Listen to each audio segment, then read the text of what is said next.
Bismillahirrahmanirrahim. Assalamualaikum warahmatullahi wabarakatuh. Selamat pagi, pelajar-pelajar unggul dimanapun kalian berada. Bertemu lagi di Belajar Menyenangkan dari Rumah bersama saya hari ini. Perkenalkan, nama saya Ahmad Arwibowo. Kalian bisa manggil saya dengan Pak Ari atau Pak Wo, terserah ya. Dan hari ini kita akan bersama-sama belajar tentang materi nilai mutlak.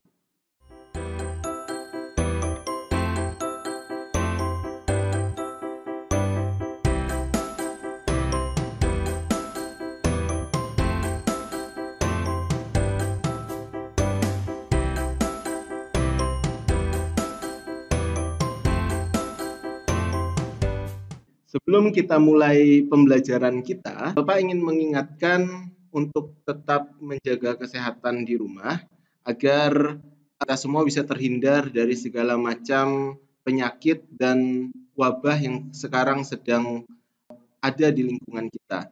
Untuk bisa tetap menjaga kesehatan, maka ketika kalian berada di luar rumah, usahakan selalu membawa masker dan peralatan kebersihan yang lain, dan tetap menjaga jarak antar orang agar tidak terjadi hal-hal yang tidak kita inginkan nantinya. Baik anak-anak, sebagaimana yang tadi Bapak sampaikan, kita akan belajar tentang nilai mutlak.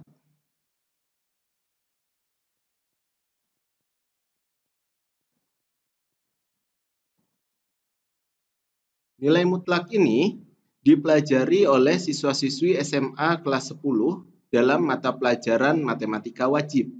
Ya, sebelum masuk ke nilai mutlak, apakah kalian pernah mendengar istilah ini sebelumnya?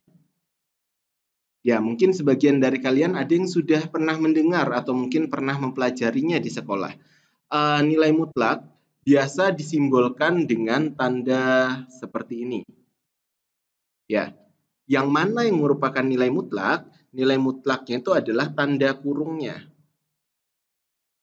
Ya, jadi tanda kurung inilah yang menyimbolkan suatu bilangan nilai mutlak.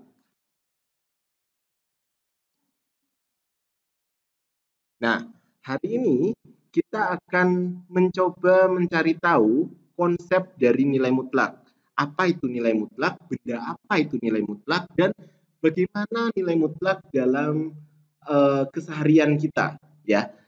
Oleh karena itu, siapkan buku catatan kalian dan persiapkan diri kalian. Kalau misalkan di rumah ada buku paket atau buku LKS dari sekolah bisa disiapkan sehingga nanti ketika ada soal-soal di buku kalian berhubungan dengan nilai mutlak, kalian bisa turut menyelesaikan soal-soal tersebut.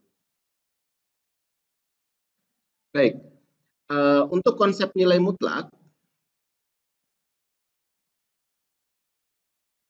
konsep dari nilai mutlak itu akan Bapak misalkan dengan permisalan seperti ini. Kalian bisa melihat ya di layar. Misalkan ini adalah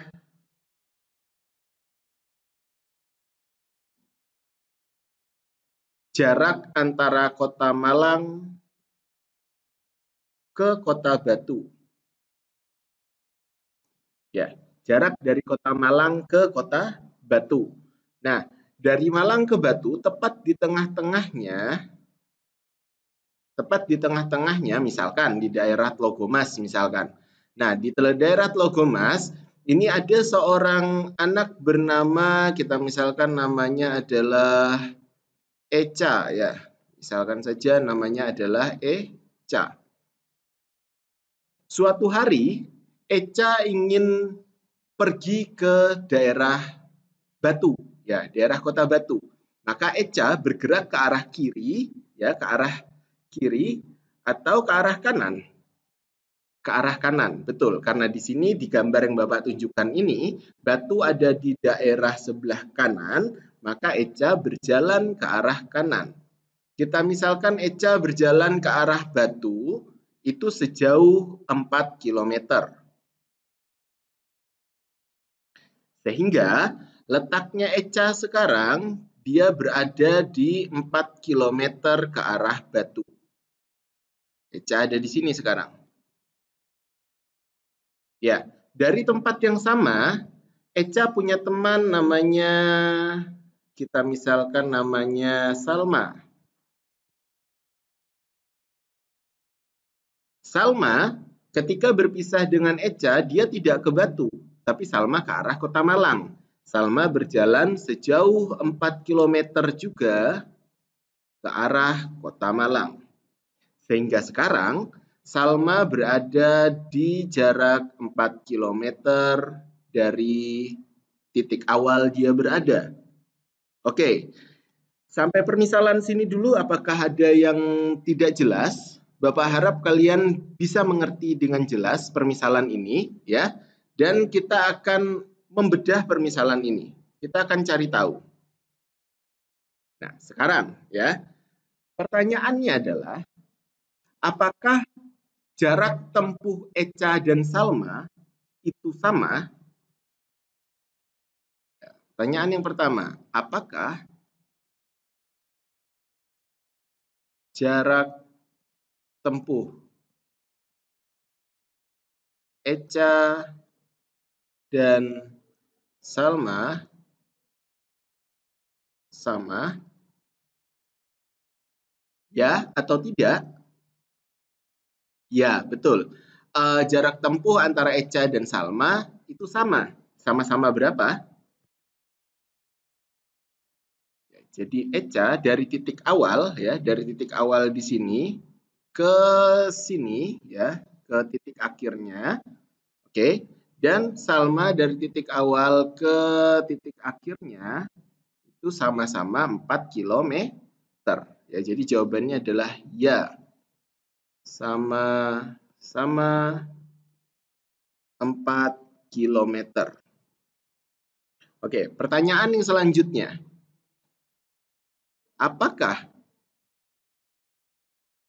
posisi akhir Echa dan Salma sama? Sama atau tidak? Tidak sama, betul. Kenapa tidak sama? Karena Echa terletak 4 km ke arah Batu, ya. 4 km ke arah Batu, sedangkan Salma 4 km ke arah Malang. Ya. Jadi jawabannya tidak sama. Ya, sampai sini paham ya? Nah, permisalan ini akan Bapak bawa ke dalam garis bilangan. Perhatikan, kalian tentu ingat bentuknya garis bilangan. Seperti ini ya, garis bilangan, di mana semakin dia ke arah kanan, maka bilangannya akan bernilai positif. Dan semakin dia ke arah kiri, bilangannya akan bernilai negatif. Di tengah-tengah bilangan, di tengah-tengah garis bilangan ada angka berapa? Ada angka 0, betul. Di tengah-tengah sini, tepat di tengah-tengah garis bilangan ada angka 0. Angka 0 adalah titik awal yang memisahkan antara bilangan positif ya dan bilangan yang negatif. Nah, Salma dan Echa tadi, jika kita lihat ya, Salma dan Echa tadi itu berangkat dari titik yang sama. Maka bisa kita misalkan Salma dan Echa itu sama-sama berangkat dari titik 0. Betul sekali. Salma dan Echa sama-sama berangkat dari titik 0. Jadi misalkan di sini yang berwarna merah ini adalah Echa, maka Echa berangkat dari titik 0 ya. Ini titik awalnya ke arah kanan atau ke arah positif sebanyak 4 bilangan ya. Sehingga sekarang letaknya si Echa dalam garis bilangan itu terletak pada 1, 2, 3, 4. Di sini angka 1, 2, 3, 4. Sehingga sekarang Echa terletak di titik 4 positif. Ya. Untuk Salma, Karena Salma juga berangkat dari titik yang sama, yaitu titik 0, namun Salma bergerak ke arah berlawanan. Dia bergerak ke arah Malang, atau dalam garis bilangan yang Bapak contohkan di sini, itu dia bergerak ke arah kiri, sebanyak 4 bilangan. Nah, kalau kalian ingat, dalam garis bilangan yang sebelah kirinya angka 0, itu adalah angka-angka yang negatif, betul. Karena dia angka-angka yang negatif, berarti di sini negatif 1, lalu negatif 2, negatif 3, dan negatif 4. Sehingga Salma sekarang berada di titik negatif 4. Ya. Titik lokasi antara Salma dan Echa itu berbeda. Ketika Echa berada di titik 4, ya, namun Salma terletak di negatif 4. Dari permisalan ini, apakah yang disebut dengan nilai mutlak? Apakah nilai mutlak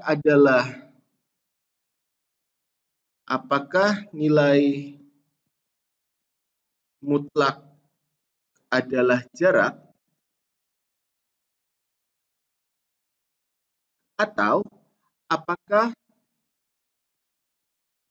nilai mutlak adalah posisi? Menurut anak-anak di rumah, yang manakah yang nilai mutlak? Apakah jarak atau posisi? Sudah dapat jawabannya? Ya, nilai mutlak adalah jarak. Betul. Nilai mutlak adalah jarak. Jadi dalam permisalan ini, nilai mutlak bisa kita misalkan layaknya jarak. Ya, kenapa jarak? Karena tidak ada jarak yang negatif. Jarak selalu positif. Sebagaimana Echa dan Salma tadi, ya, Echa dan Salma, walaupun Echa ke arah positif dan Salma ke arah negatif, namun mereka berdua sama-sama menempuh 4 bilangan. Ya, sama-sama menempuh 4 bilangan, dan jarak 4 bilangan itu pasti selalu positif. Posisinya mungkin berbeda ketika Salma ada di negatif 4 dan Echa ada di positif 4. Tetapi secara jarak, mereka berdua sama-sama menempuh jarak yang sama, yaitu 4 bilangan. Nah, nilai mutlak, sehingga bisa kita simpulkan bahwa nilai mutlak itu adalah jarak dari titik awal, ya, atau titik 0 ke titik akhir, di mana nilainya pasti selalu positif.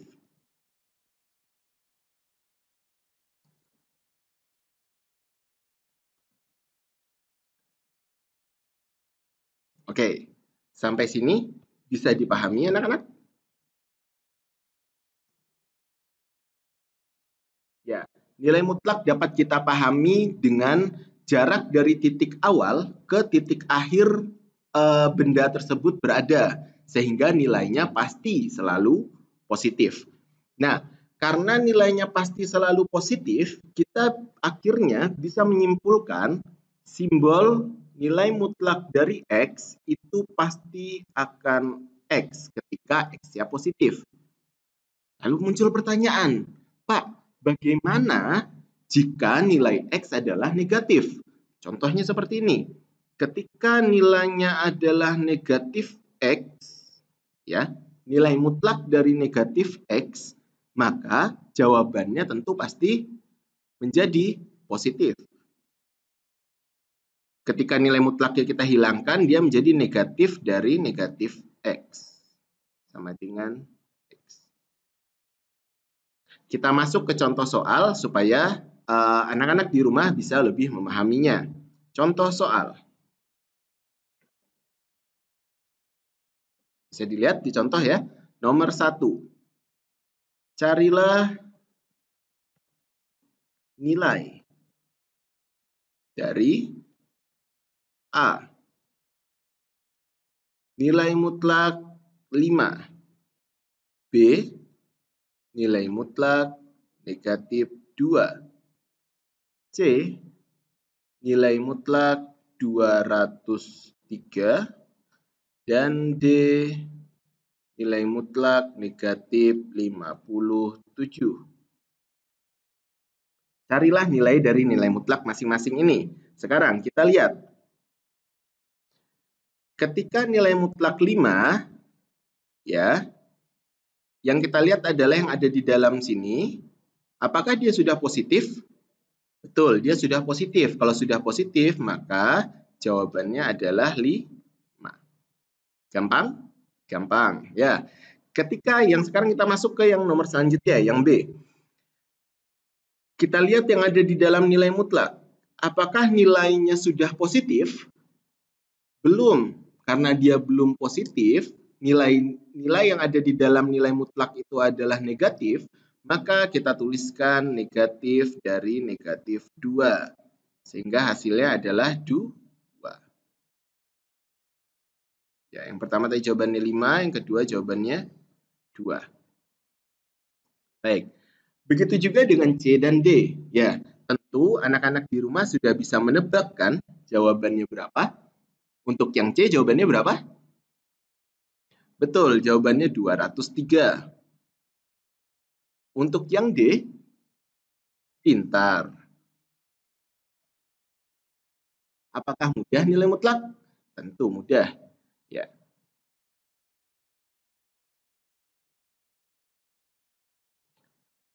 Sampai sini kita akan melanjutkan materi nilai mutlak ini kepada operasi penjumlahan, pengurangan, atau perkalian pada bilangan-bilangan bulat.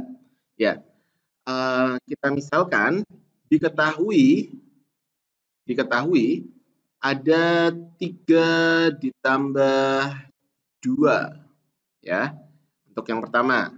Kemudian yang kedua, negatif 5 ditambah 7. Oke, yang ketiga, negatif 5, negatif 3. Yang keempat, 3 dikali negatif 5 ditambah 2 di dalam kurung. Sekarang kita akan coba untuk mengerjakan beberapa contoh soal ini. Untuk soal yang pertama,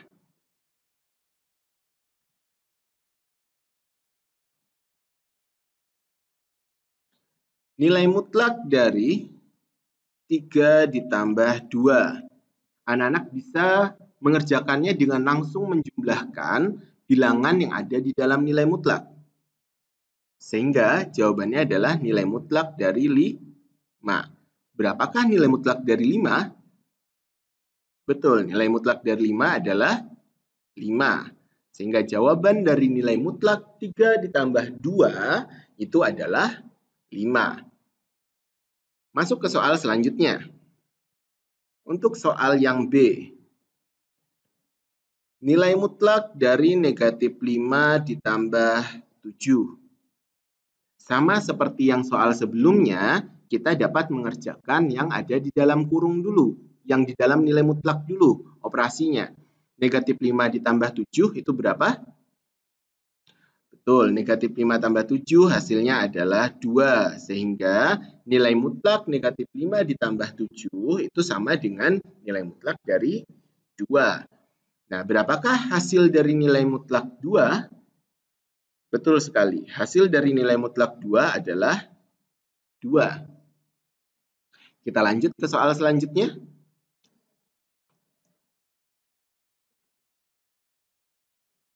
Untuk soal yang C, sama seperti 2 soal sebelumnya, ketika kita dihadapkan dengan soal seperti ini, maka kita kerjakan dulu apa yang ada di dalam tanda nilai mutlaknya.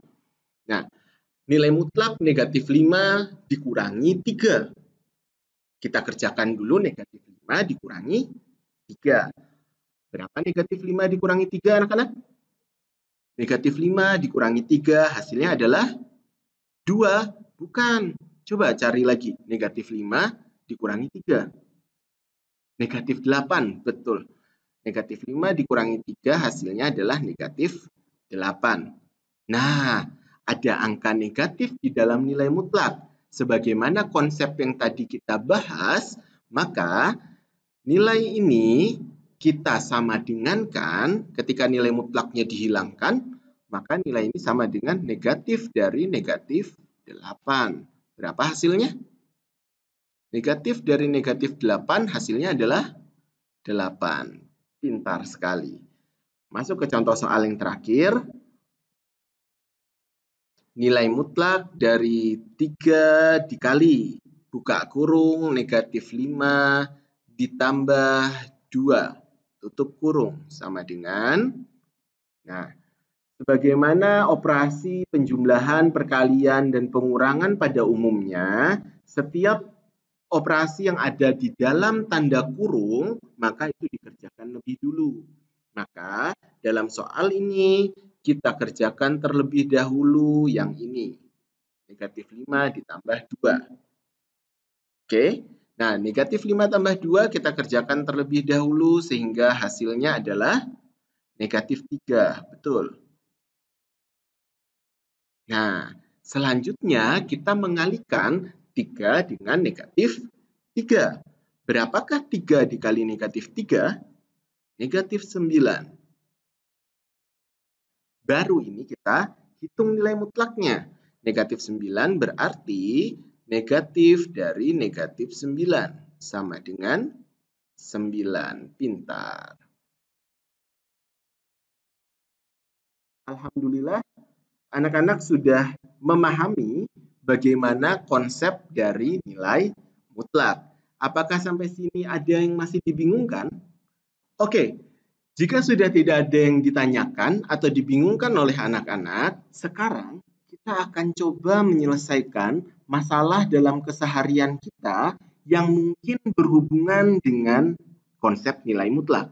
Ya, bisa diperhatikan di papan.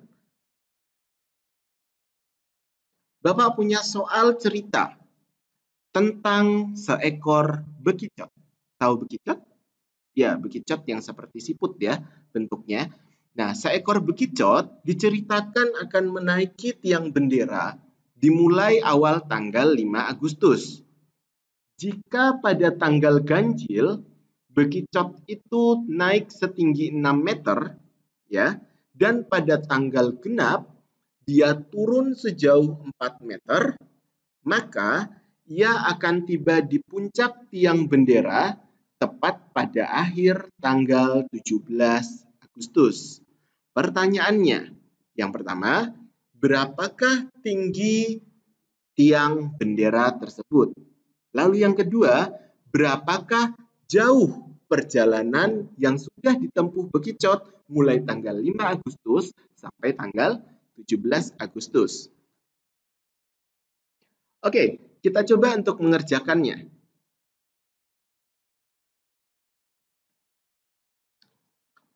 Ada sebuah tiang bendera.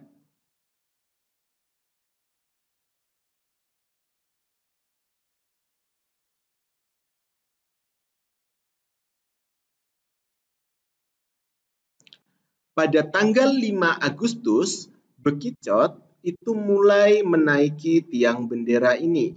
Kita anggap di sini ada bekicotnya ya. Nah, bekicot mulai menaikinya pada 5 Agustus. Dan setiap tanggal ganjil, bekicot itu bisa naik sejauh 6 meter. Apakah tanggal 5 dimulainya bekicot tersebut menaiki tiang bendera adalah tanggal ganjil atau tanggal genap? Tanggal ganjil, berarti pada tanggal 5 Agustus, bekicot tersebut bisa naik sejauh 6 meter. Keesokan harinya, pada tanggal genap, bekicot tersebut turun sejauh 4 meter. Hal tersebut berulang terus sampai tanggal 17 Agustus. Berarti di sini tanggal 6, tanggal 7, tanggal 8, tanggal 9, tanggal 10, tanggal 11, tanggal 12, kita tulis terus sampai 17, 14, 15, 16, 17. Hal ini terulang terus sehingga bekicot tersebut ketika tanggal ganjil dia naik 6, ketika tanggal genap dia turun 4. Naik 6, turun 4. Naik 6, turun 4. Naik lagi 6, turun lagi 4. Naik lagi 6, turun lagi 4. Dan akhirnya bekicot tersebut tiba di puncak tiang bendera merah putih pada tanggal 17 Agustus. Pertanyaan yang pertama adalah, berapakah tinggi tiang bendera? Maka tinggi tiang bendera adalah hasil dari penjumlahan 6 dikurangi 4 ditambah 6 dikurangi 4 ditambah 6 dikurangi 4 ditambah 6 dikurangi 4 hingga tanggal 17 Agustus. Coba sekarang dihitung, ada berapa panjang tinggi tiang bendera tersebut? Berapa? 18 meter. Pintar, 18 meter jawabannya. Sehingga tinggi dari tiang bendera tersebut yang ditempuh oleh bekicot adalah 18 meter. Kita lanjut ke pertanyaan selanjutnya. Berapakah jauh perjalanan bekicot? Kalau yang ditanya adalah jauh, berarti ini sudah bukan tentang posisi lagi. Berarti yang ditanyakan adalah jarak. Sebagaimana yang tadi kita bahas, jarak selalu bernilai positif. Berarti untuk mencari jarak bekicot dari hari pertama tanggal 5 Agustus sampai tanggal 17 Agustus, kita bisa menggunakan konsep dari nilai mutlak. Ya, kita cari dengan menggunakan nilai mutlak, sehingga perhitungan ini kita rubah menjadi nilai mutlak 6 dikurangi nilai mutlak 4 ditambah dari nilai mutlak negatif 4 ditambah nilai mutlak 6 lagi ditambah nilai mutlak dari negatif 4 lagi dan ditambah seterusnya sampai tanggal 17 Agustus.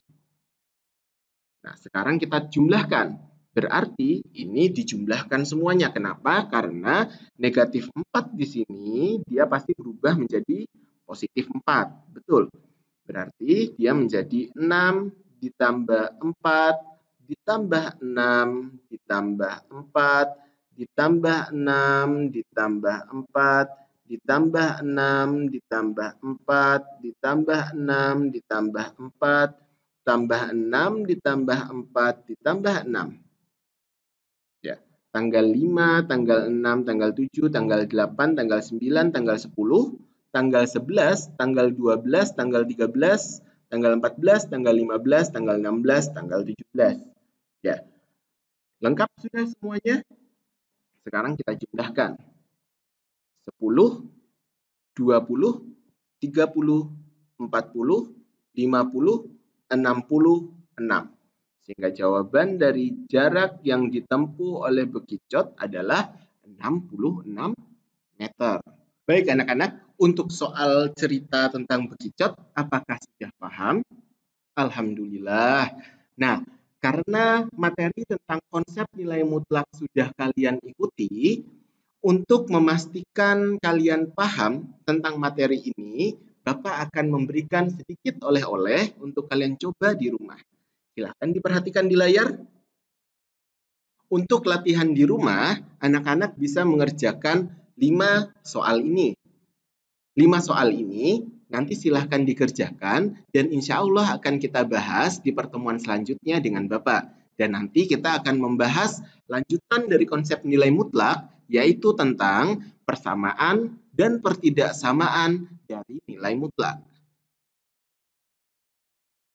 Semoga apa yang kita pelajari pada hari ini dapat bermanfaat dan anak-anak dapat mengerti serta menangkap konsep dari nilai mutlak pada pelajaran matematika wajib kelas 10 tingkat SMA. Kurang lebihnya, Bapak mohon maaf yang sebesar-besarnya.